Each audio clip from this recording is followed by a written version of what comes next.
think many of us have seen Stephen Bunting getting some content out there on YouTube, and I think we've all enjoyed it. Getting a bit of an insight into what it's like being a PDC player, the routines he goes through, how actually glamorous it is, but 90% of the time it really isn't. Thinking of him playing Call of Duty. And there was a recent video he did where he placed a piece of string on the 20 going straight down. Now it was in his mind, it was kind of like a visual aid that he has in his mind to help him throw straight down the target, particularly in the scoring phase. He talks about doing it down the treble 20, he talks about doing it up the treble 19, so I wanted to give this one a go.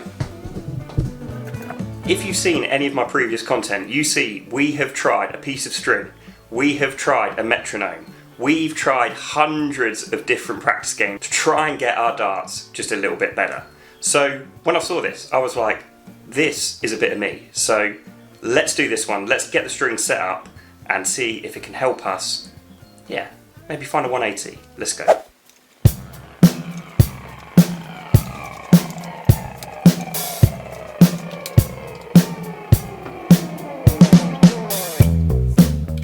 Okay, we finally got that string set up. That was actually harder than I thought it would be, just to put it in a straight line. Anyway, we're all set up. I must admit, I find it visually a little bit off-putting. It's very different to when I'm normally stood here just practicing away, so take a little bit of getting used to, but I can actually see through the string. I feel like I've got like a visual line straight down my arm, straight towards the target, so I get how this is going to work. Let's throw a few darts here, get warm, and then we will get into this session and see if we start to see some results.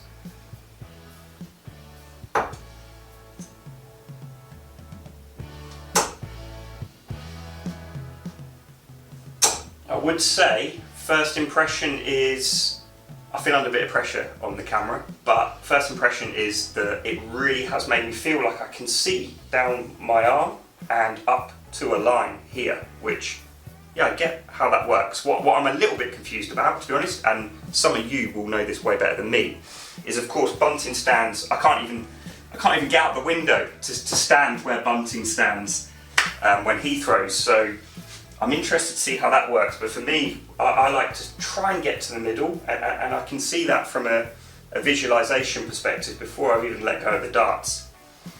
Anyway, let me know in the comments if you have any thoughts or opinions on that, sort of the alignment set up. And if you do pick this up, or you've already picked it up, because Bunting's channel is absolutely huge, and you've done this before, let me know what you think. I'm going to get warm, and then I'll get the camera on the board, and we'll see how we get on.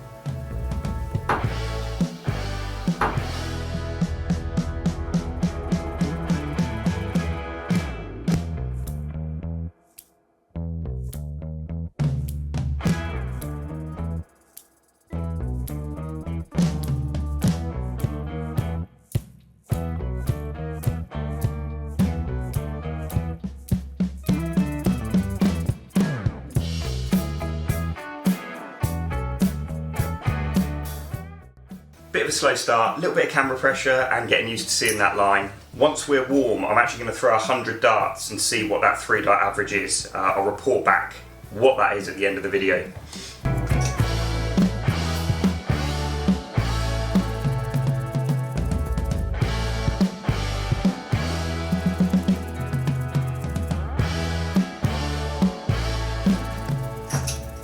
We'll get there, we'll get there.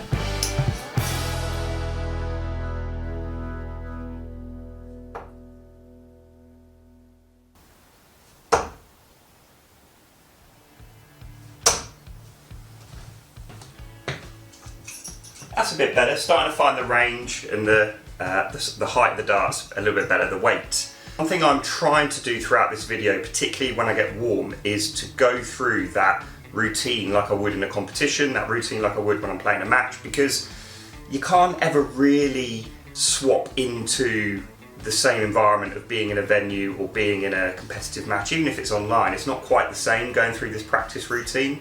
So what I'm trying to do is go through my usual routine, which is step back, have a look at the oche, have a look at my target, put my feet down, make sure I'm comfortable, I've got good balance, get my head in place, and then pick the dart up and go into my rhythm and my throw. So I'm just trying to repeat that just to make sure that I'm aligned down that line that I'm trying to throw, that I'm going through good routine, and I'm practicing with a little bit of purpose. I cited this guy in my previous video, but if you ever get a chance to read Bob Rotella's book, which is Golf is Not a Game of Perfect, that is a really good, you can transfer a lot of what's taught in that video into darts, and it really helps me think about practicing with as much efficiency as possible, because actually most of us, like me, we've got day jobs, we've got a lot of pressures outside of darts, can't stand here for hours and hours, so the moments that we can get a bit of practice in, we want to make them as fruitful as possible. Let's continue this one. We're going to throw 100 darts, see what that 3-dart average is. It's quite interesting. I did these types of tests in the summer and I was averaging around 60, just under 60. I was a much worse player then. I'm definitely a better player now, just through compound interest of effort really. I've been playing a lot longer. At that point in the summer I'd only played really 2 or 3 competitions. Now we've got a lot more experience, we've practiced a hell of a lot more as well. The actual average for this was just over 64. It was 64.5 on the nose, which I'm quite happy with as a 3-dart average. A little bit cold when I started, and it took me a little bit of adjustment getting used to seeing that string down there, which for many of you just won't be a problem at all. But really enjoyed this video. A final few thoughts would be, I know this isn't anything new, this kind of string approach down the middle of the target, but I found it really useful. Now, to begin with, you'll notice a number of my throws are drifting, and I think it's accumulation of being maybe a bit cold, but equally knowing the camera's rolling and wanting to throw some good darts. But I would say I found this a really good visual aid. Once I settled into it, once I started throwing some nice darts with a good release through my throw, I found that it really did help me feel like I was in an aligned position from the start. And also when I was releasing my hand, and you'll just see a 180 pop up here, that was because I really felt that that line was connected almost all the way down the board and to my hand, and it was like a straight line, and that was the mental image I created while doing it. We'll all be different for sure. I would say it took a little bit of getting used to begin with. I didn't like seeing it when I was stood there. It definitely put me off to begin with, but as we got into it, as I say, we found a little bit of rhythm, we found a little bit of timing, and then yeah, once a couple of darts got locked in, it felt really solid. So I think with all things, all these type of practice games that I've done, the metronome, which has been most helpful, the piece of string around the waist, which was really not much help at all, and then this one is, it's not about doing it once, it's about doing it consistently. And I need to improve into building these into my weekly routines if, yeah, we want to get a bit better, which is of course what we want to do. So hope you found that useful. My key takeaways are absolutely it helped once you get used to it, but I don't think it's something you can just do once. I think it's something you've got to keep doing to build into your routine, so you start to build those mental images when you're at the oche in a competition. Hope you found this interesting, hope you enjoyed the video. As ever, please be sure to hit the subscribe button and support the channel. Thank you for all your comments on the most recent couple of videos. It's been absolutely fantastic support and return from you guys, so I'm pretty humbled. Thank you for all your support. I will get back to practicing, and of course, as ever, I'll see you in the next one.